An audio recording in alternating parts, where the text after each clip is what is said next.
Carlos, queria começar perguntando exatamente sobre a importância dessa discussão, porque a gente teve essa regra, né, instituída a partir de 1998, que proibia países de cobrar imposto de importação sobre produtos como filmes, streaming, softwares, e-books, jogos online.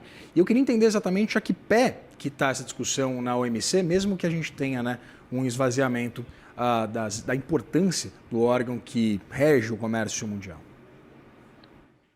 Bem, o que aconteceu é que nessa reunião ministerial que acabou na madrugada de hoje, né, em Yaoundé, no Camarão, não se chegou a um acordo com relação à questão da moratória. Essa moratória vem sendo concedida, como você mencionou, desde 1998. E, tipicamente, ela estende por 2 anos a moratória. Os Estados Unidos e alguns outros países, a União Europeia também, eram favoráveis a uma extensão ah, permanente, né, que não se pudesse impor tarifas às transações através do comércio eletrônico. No entanto, uma série de outras questões também em discussão acabaram impedindo um acordo no contexto da Organização Mundial de Comércio. Os acordos têm que ser por consenso. O que isso significa? Não é que todo mundo apoie, mas que não tenha pelo menos um dos 166 participantes que objete a, ao acordo, né? E no caso do Brasil, o Brasil não estava nada contente, por exemplo, com as decisões com relação à agricultura. Então, o Brasil bateu o pé no sentido de 2 anos. A Índia, que tradicionalmente tinha sido o maior entrave a esse acordo, uh, acabou aceitando que fosse uma extensão por 4 anos. Mas o Brasil fincou o pé nos 2 anos. Moral da história é que nós não tivemos uma declaração ministerial, não apenas por causa disso, também houve problemas com a questão da moratória de processos associados ao acordo de TRIPS, que é de propriedade intelectual. Então, isso daí vai ser levado agora para Genebra e temos aí mais um mês de deliberações para eventualmente se chegar a um acordo. Mas é um fato que esse é a quinta reunião ministerial desde a criação da Organização Mundial de Comércio. Essa é a reunião ministerial número 14, é a quinta vez que não se chega a uma declaração ministerial. Pois é, um documento quase consensual, né, Carlos? Você mencionou essa vinculação com demandas acerca das políticas de comércio agrícola. Vou querer voltar a essa discussão um pouquinho mais para frente, mas eu queria entender por que para o Brasil, tirando apenas esse aspecto, né, que atrelaria, vincularia uma discussão completamente paralela à discussão da moratória sobre esses serviços eletrônicos. Eu queria entender qual seria o interesse do Brasil e, evidentemente, quais seriam também os interesses dos Estados Unidos, das principais produtoras de conteúdo e detentoras desses produtos e serviços de streaming, por exemplo. O que diferencia os interesses brasileiros dos interesses norte-americanos, por exemplo? Bem, é mais fácil começar com a diferença entre as posições dos Estados Unidos e da Índia, né? A Índia sempre colocou que essa moratória teria que ser negociada com frequência. O porquê disso? Porque a Índia acha que isso diminui os graus de liberdade em termos da imposição de impostos que ela pode eventualmente achar necessários, né? Essa posição, no caso brasileiro, eu diria que é menos a questão fiscal, é muito mais a questão da forma como os Estados Unidos se comportou nessa reunião ministerial, na realidade, como vem se comportando desde a primeira administração Trump, mais ou menos no sentido de impor decisões a todos os outros países. Por que que o Brasil decidiu, vamos dizer, fincar o pé? Eu diria, vocês têm que perguntar ao Itamaraty, porque, sinceramente, eu acredito que um acordo plurilateral, quer dizer, não necessariamente um acordo na OMC sobre o comércio eletrônico, já está avançando. O Brasil não é parte dele.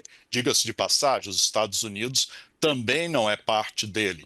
Mas esse acordo foi, de certa forma, concluído entre 66 países. Qual que é a grande diferença? Para ele se transformar parte da OMC, seria necessário que nenhum país colocasse uma objeção, porque acordos plurilaterais podem fazer parte da Organização Multilateral de Comércio, a OMC, desde que não haja uma oposição, né?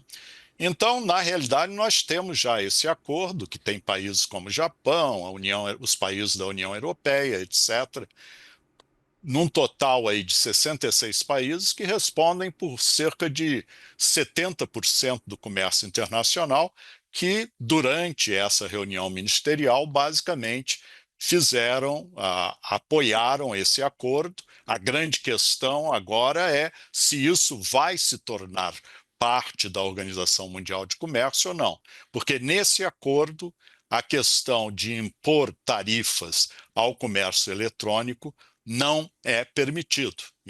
Então, seria mais ou menos alcançar aí o objetivo dos Estados Unidos, muito embora os Estados Unidos ainda não tenha aderido a esse acordo. Carlos, e dentro desse cenário, que a gente tem uma Organização Mundial do Comércio muito contestada, principalmente com a sua importância, o seu protagonismo diminuído, com uma, inclusive, diriam, competência para até administrar esses embrólios tarifários, principalmente, né, aqueles que Donald Trump protagonizou ao longo de todo o ano passado. Eu queria entender o quanto ainda são sólidos esses acordos firmados em âmbito multilateral. Eles teriam o mesmo peso que já tiveram, por exemplo, a gente falou que esse regramento, né, data de 1998, ainda é algo respeitado ou virou uma regra de papel?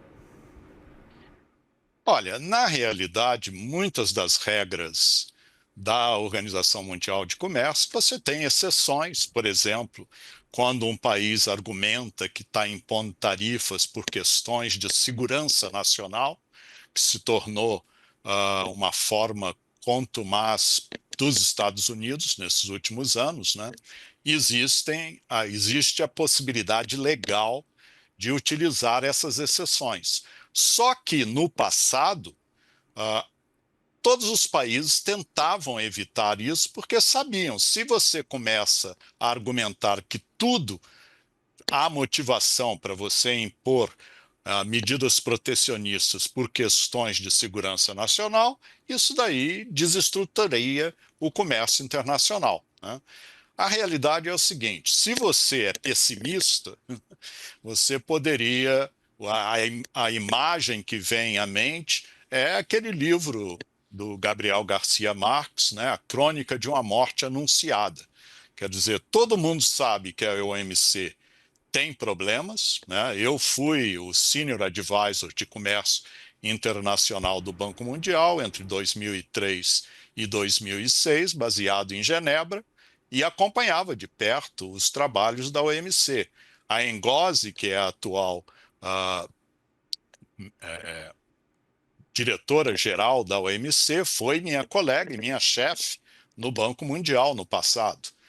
Mas, se você quer ser otimista, né, você pode se lembrar daquela frase atribuída a Mark Twain, que na realidade ele diz que nunca falou isso, mas que é atribuída a ele, de que as notícias sobre a morte dele teriam sido muito exageradas. Porque a realidade é que a gente continua a precisar de um ordenamento de regras de comércio. Então, muita gente, os otimistas, né, acham que, evidentemente, com a passagem de uma nova administração nos Estados Unidos, a gente vai observar mecanismos para que desses conflitos sejam minorados. Mas não resta dúvida que a OMC está sofrendo um bombardeio significativo, particularmente daquele país que foi o arquiteto original de todo o sistema